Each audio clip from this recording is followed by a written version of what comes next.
বারাণসী বা বেনারস হলো এমন একটি শহর যা জীবনের আধ্যাত্মিক দিক সম্পর্কে ভাবতে অনুপ্রাণিত করে।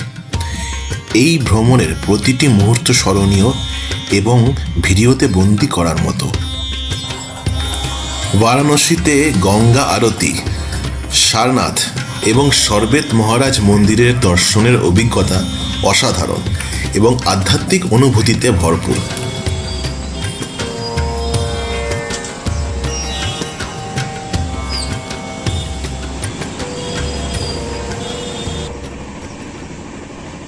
পঁচিশে নভেম্বর 2024 আমরা সপরিবারে গয়া থেকে দুপুর 2:45 ট্রেন ধরে বারাণসীর উদ্দেশ্যে যাত্রা শুরু করেছিলাম।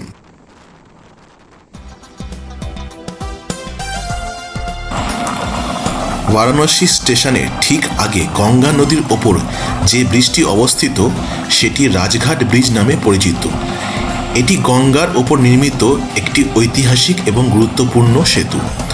ব্রিজটি থেকে গঙ্গার বিস্তৃত দৃশ্য, ঘাট এবং আশেপাশের প্রাকৃতিক সৌন্দর্য খুব সুন্দরভাবে দেখা যায়।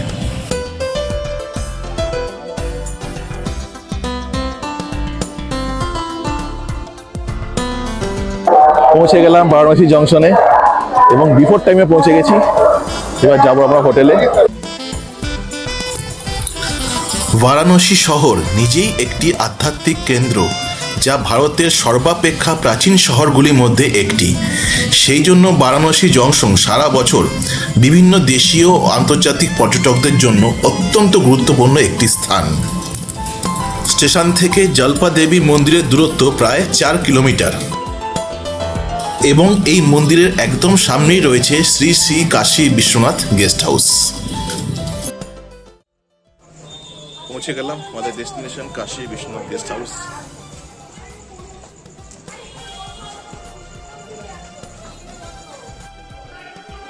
এই হলো রুম, 4 বেডের রুম। এই হচ্ছে কভার আছে, এখানে এখানে ব্র্যাকেট আছে, আয়না, এখানে বেসিন, এই হচ্ছে বাথরুম, ওয়েস্টার্ন বাথরুম, গিজার আছে, কল, বালতি। Good morning. আজ 26শে নভেম্বর। আজ আমরা যাচ্ছি সারনাথ ঘুরতে। তো ব্রেকফাস্ট করবো, ওখানে গিয়ে করবো, আর বাকি সমস্ত ডিটেলস আমাদের দেখা যাবে। বারাণসী থেকে সারনাথের দূরত্ব প্রায় 10 কিলোমিটারের কাছাকাছি।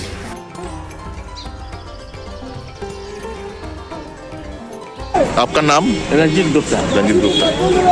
ऐसा कहा जाता है कि सारंग और नाथ, सारंग जी शिव जी के साले थे, तो सारंग नाथ ना करके कि लोकल आदमी, इसे हम लोग हिंदी में सार कहते हैं ना, हाँ, अरे सार हो नाथ हो, तो सारनाथ कहने समझ मालूम हुआ ज्ञान के बल पर कि उनके 5 स्मृत यहीं पर है। और वहाँ करके पैदल बोधगया से आए, मिलने के बाद वो अपना उपदेश दिए। मेडिटेशन पीछे वाला, प्रीचिंग मुद्रा, दोनों साइड बाय साइड दोनों एक ही मुद्रा, प्रीचिंग मुद्रा उपदेश देने का मुद्रा है। भूमि स्पर्श मुद्रा वो वाला बड़ा सेतु है। जब बुद्ध भगवान को ज्ञान की प्राप्ति होगी ना, तो धरती माँ को 200 টাকার বিনিময়ে আপনি একজন গাইড নিয়ে সারনাথের প্রধান দর্শনীয় স্থানগুলি দেখে নিতে পারেন। স্থানগুলি হলো ধমেক স্তূপ, মূল গন্ধকুটি বিহার, সারনাথ জাদুঘর, হিরণ্যময় স্তূপ, এছাড়া অনেক কিছু। তবে এখানকার মূল আকর্ষণ হলো মহাত্মা বুদ্ধের একটি বিশাল মূর্তি, যার উচ্চতা প্রায় 80 ফুটের কাছাকাছি।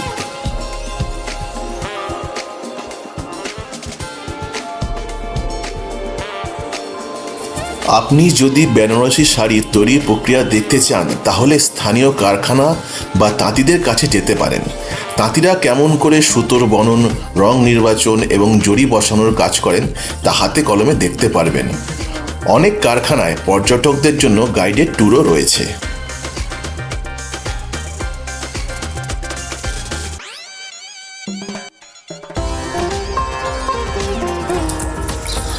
লাজানিয়া রেস্টুরেন্ট সারনাথের একটি পরিচিত রেস্টুরেন্ট যা পর্যটকদের মধ্যে বেশ জনপ্রিয়। এটি সারনাথ মিউজিয়ামের কাছাকাছি অবস্থিত। এই রেস্টুরেন্টে ভারতীয়, ইটালিয়ান এবং অন্যান্য আন্তর্জাতিক খাবারের সম্ভার পাওয়া যায়।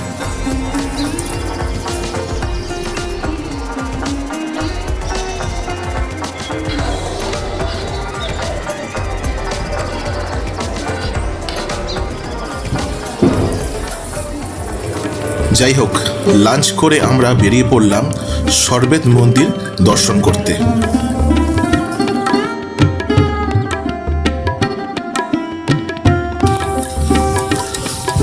সারনাথ থেকে সরবেত মহামন্দির দর্শনের জন্য আপনাকে প্রায় 12 কিলোমিটার পথ অতিক্রম করতে হবে।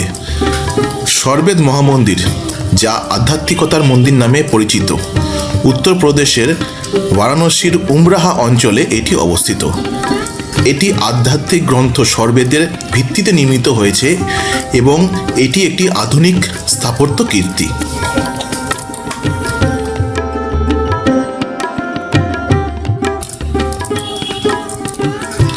এই মন্দিরটি 162 ফুট উচ্চ এবং 7 তলা বিশিষ্ট।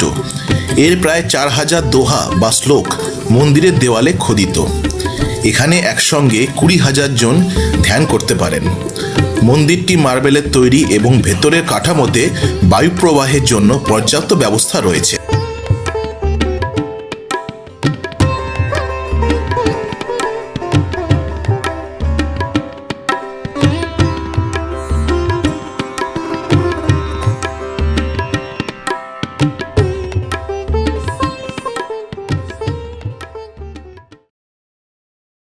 দেখলেন না? এটা আগে দেখেননি তো? দারুণ দারুণ এত সুন্দর এটা না না কোনোদিনও দেখি না এটা কি মূর্তি আর কাজ কিরকম কাজ দেখেছেন? অপূর্ব কাজ, অপূর্ব। হ্যাঁ, লাইটিংটা কি সুন্দর করেছে, ধারের ওপর ডিজাইনটা। দারুণ সেই কিসের তোমার দক্ষিণ ভারতের আদলে সব এটা তৈরি করা না? দক্ষিণ ভারতের গুড ইভিনিং। আজ 26 নভেম্বর সন্ধে 5টা। এক্ষুনি টোটো আসছে, আমরা যাব ক্রুজে চড়ে চুরাশিখানা ঘাট দেখব। তো আমাদের টোটোওয়ালা এক্ষুনি আসবে, নিচে নামবো, তারপর আমরা ঘাটের দিকে রওনা দেবো।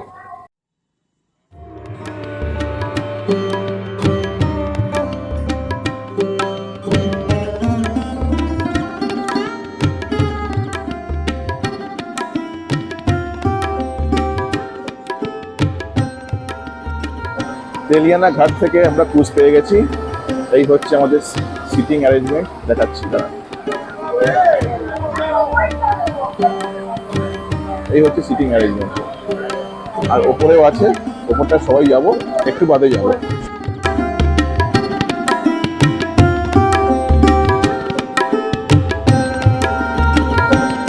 গঙ্গা আরতি বারাণসী শহরে অন্যতম বিখ্যাত আধ্যাত্মিক অনুষ্ঠান, যা প্রতিদিন সন্ধ্যায় গঙ্গা নদীর তীরে দশাশ্বমেধ ঘাট এবং অন্যান্য ঘাটে অনুষ্ঠিত হয়। এই আরতি মূলত গঙ্গা দেবীকে নিবেদিত এক পবিত্র পূজা, যা নানান ধরনের প্রদীপ, মন্ত্র, ধ্বনি এবং সঙ্গীতের মাধ্যমে পরিবেশিত হয়।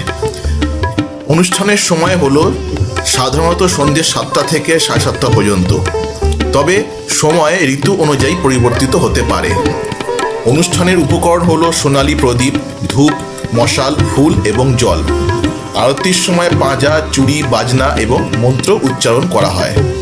এই সময় হাজার হাজার দর্শনার্থী এবং স্থানীয়রা গঙ্গা নদীর তীরে এসে আরতি দেখে থাকেন।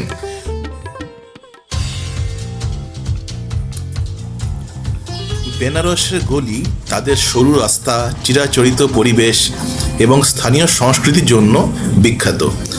এই গলিগুলো কেবল পথ নয়, বরং ইতিহাস, ধর্ম এবং জীবনযাত্রার সাক্ষী।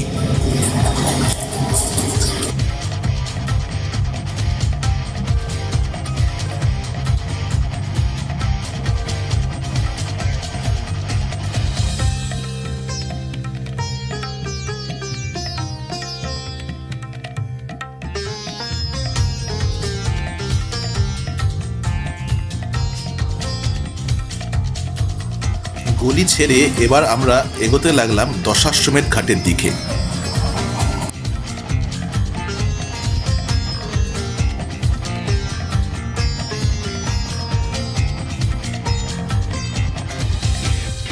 এটা বিশ্বনাথের টেম্পলের গলি? বিশ্বনাথের টেম্পলের গলি, ওপরে একটা কার মূর্তি বলতো?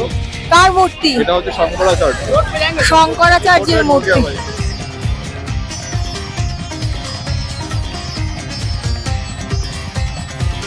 বেনারসের ঘাট ভারতের সবচেয়ে ঐতিহাসিক এবং আধ্যাত্মিক স্থানগুলির মধ্যে অন্যতম। গঙ্গা নদীর তীরে অবস্থিত এই ঘাটগুলি হিন্দু ধর্মের আচার অনুষ্ঠান, সাংস্কৃতিক ঐতিহ্য এবং স্থানীয় জীবনের কেন্দ্রস্থল। এখানকার বিখ্যাত ঘাটসমূহের মধ্যে হল দশাশ্বমেধ ঘাট, মণিকর্ণিকা ঘাট, হরিশ্চন্দ্র ঘাট, অস্থি ঘাট, রাজেন্দ্র প্রসাদ ঘাট, সিন্ধিয়া ঘাট এবং আরও কিছু ঘাট।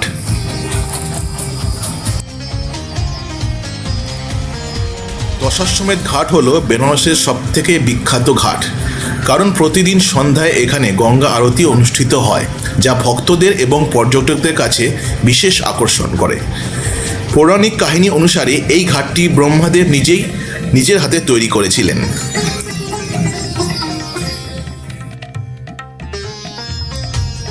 বেনারসের মালাই স্থানীয় একটি বিখ্যাত মিষ্টি, যা স্বাদে অত্যন্ত মোলায়েম ও ক্রিমি। এটি বারাণসীর ঐতিহ্যবাহী মিষ্টান্নের মধ্যে অন্যতম এবং বিশেষত শীতকালে অত্যন্ত জনপ্রিয়।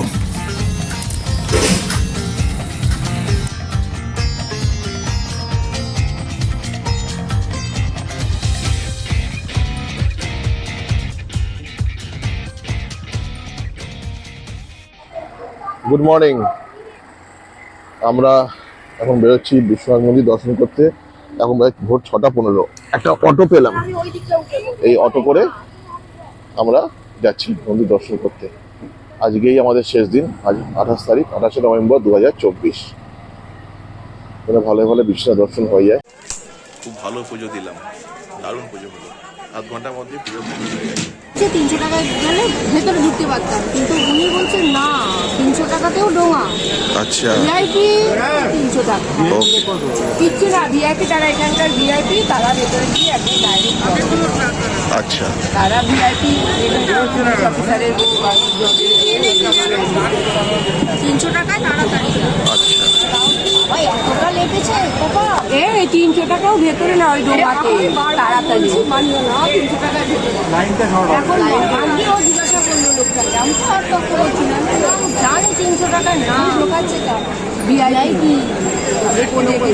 তাই তো দেখে গো এখানে এসছি, এটা কোনো একটা ভয় কখনো। কাল খেয়েছি আজকে ইচ্ছা হচ্ছে না, দুপুর হলে ভালো লাগবে খেতে। কেমন, খুব ভালো খেতে না? মানে কেমন খেতে? কেমন খেতে? দারুণ না? কেমন খেতে হয় এটা? মিষ্টি না?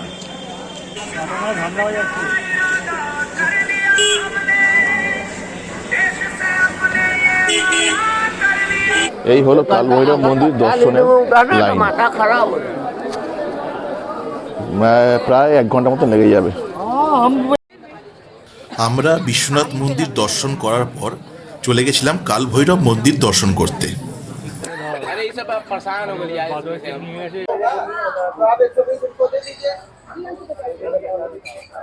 वो ले जाइए खट्टा मीठा है, वो खट्टा मीठा है, ले जाइए अच्छे वाला खट्टा मीठा वाला है। আমাদের ট্রেন প্রায় 3 ঘন্টা লেট, দুন এক্সপ্রেস। ওই জন্য ঠিক করলাম কাল ভৈরব মন্দির দেখে আসার পর যে শঙ্করমোচন মন্দির এবার ঘুরে আসি।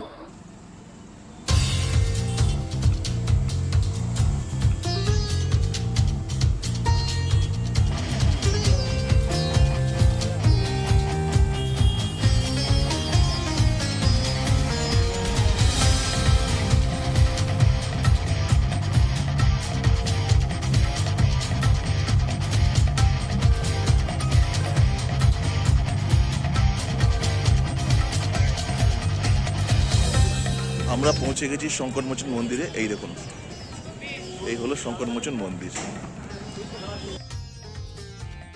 শঙ্করমোচন মন্দির হলো বারাণসীর অন্যতম পবিত্র ও বিখ্যাত হিন্দু মন্দির।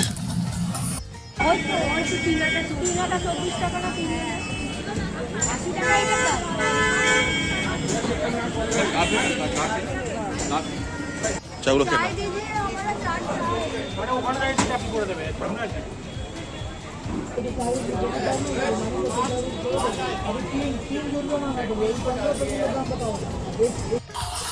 তো বন্ধুরা, এই ছিল আমার বারাণসী ঘোরার গল্প। আশা করছি এই ভিডিওটা আপনাদের সবার ভালো লেগেছে। আপনাদের যদি এই ভিডিওটি ভালো লেগে থাকে তাহলে অবশ্যই সাবস্ক্রাইব এবং লাইক দিতে ভুলবেন না। আমি আবার ফিরে আসব নতুন কোনো ভিডিও নিয়ে।